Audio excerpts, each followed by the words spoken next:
Hello everyone, welcome to my channel. My name is Nina. Welcome to Nina's Chelsea Corner. If you have clicked on this video, thank you for stopping by. Do like, subscribe to my channel. I will be making videos on all things Chelsea. There is a lot to talk about as we enter a busy summer transfer window.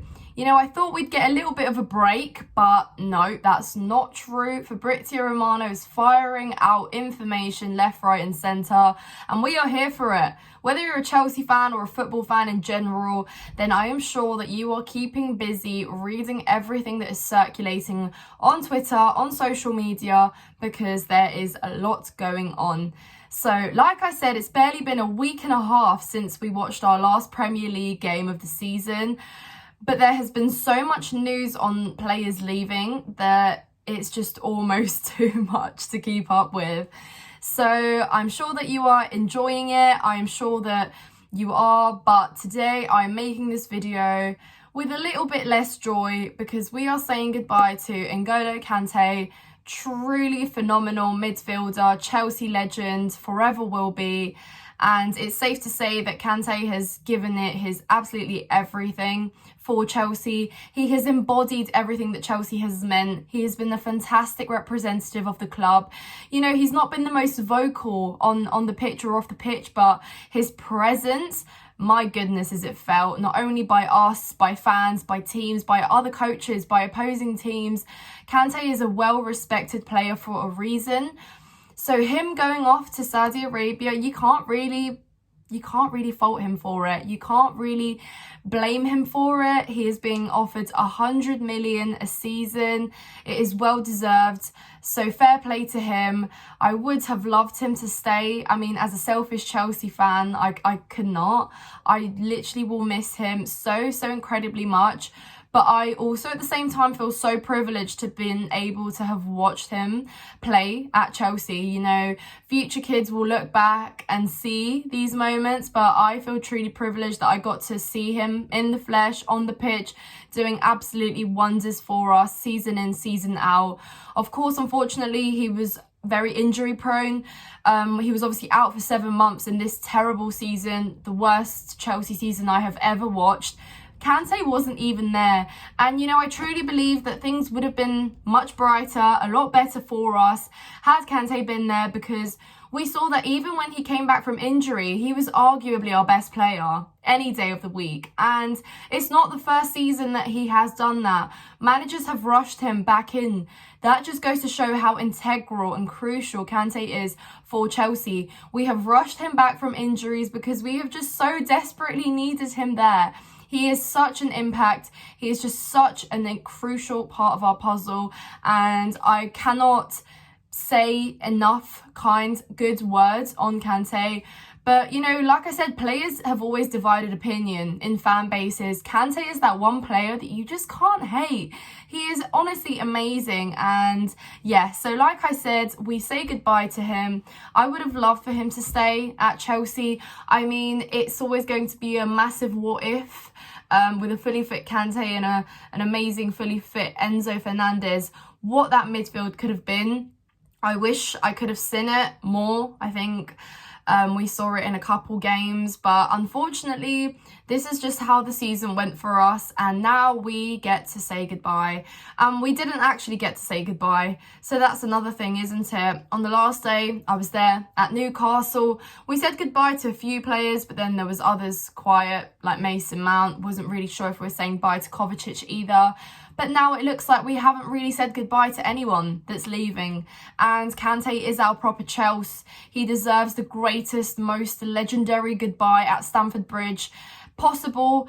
I hope that we can kind of perform that in some way. I hope we can kind of make that tribute to him, properly say goodbye, because my goodness, we would have been lost without Kante for years and years on. And when people said that Kante carried Chelsea, I don't think it was a lie. I don't think it was a lie.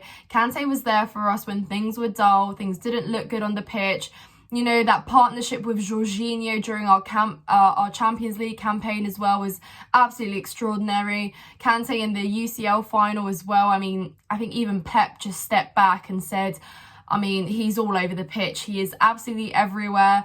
You know, that quote where 70% of the earth is covered by water, the rest is covered by Kante is absolutely true. It well is true. His heat map on games have been extraordinary. You look at him and you think, how on earth are you covering that much ground? He's everywhere. Is he a midfielder? Is he a striker? We've seen him at the top of our attack in a lot of those games as well, because that is just how truly special he is. He tries, he's given it his all. And now I'm a little bit worried, guys. Chelsea really did say, delete midfield. Chelsea really did say, just all go, because now we find ourselves in a little bit of a pickle. We don't really know who's coming in. We've got some targets circulating around the club. Nothing looking solid just as of yet. Nothing looking like it's getting closer. Negotiations aren't really looking that promising at the moment. We're still anticipating on those signing announcements.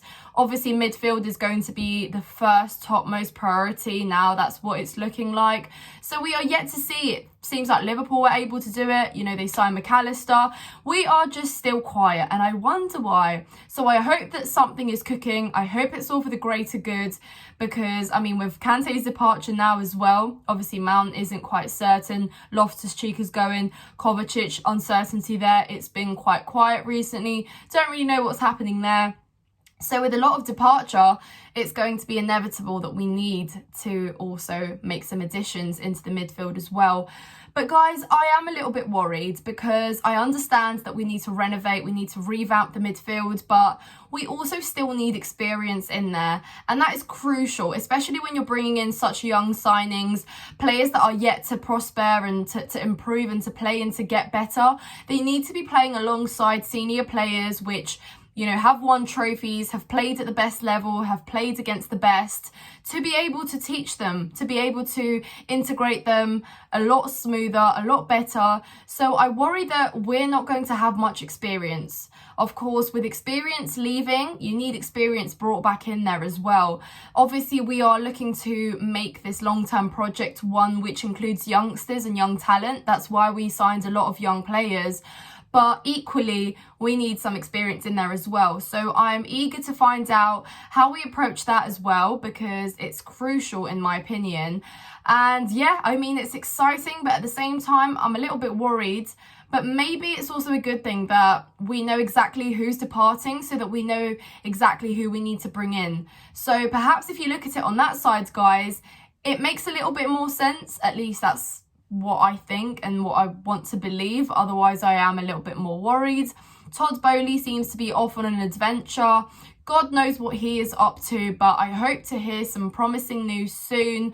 Of course, Pochettino is a lot more involved than Todd. He's not going to be the one who's making the signings, buying the players. But it is interesting to see who Pochettino has laid his eyes on. Of course, we're stretching weeks back now where Pochettino has been eyeing up the market, has been eyeing up midfielders, striker, goalkeepers perhaps as well. So there is a lot to happen. I feel like we've rushed straight into it, but it means we give ourselves some time. We give ourselves enough time to make the right decisions, to not be rushing in to buy players. Obviously, January's transfer window was so chaotic because we were literally buying players left, right and centre. Nobody really left. So now we're doing the opposite. We're letting the departures happen first, and then we're going to settle to see who is coming in, which is going to be the most exciting thing to come. So yes, guys, if you have enjoyed this video, please leave a like, leave a comment on your thoughts on Kante's departure, who is fitting to take his place. I mean, I can't lie to you, Kante just won't be replaced like that, not off the bat anyway. But who would you like to see step into that midfielding role? We are still looking for a partner for Enzo Fernandez, an absolutely fantastic midfielder as well. But he needs a partner. He can't thrive on his own, so we are looking to address that. So let me know down in the comments below who you would like us to sign. Hopefully we see some news start to pick up in the next few days addressing that. But yes, guys, if you have enjoyed this video, subscribe to my channel. Thank you so much for watching, and I hope you have a lovely rest of your day.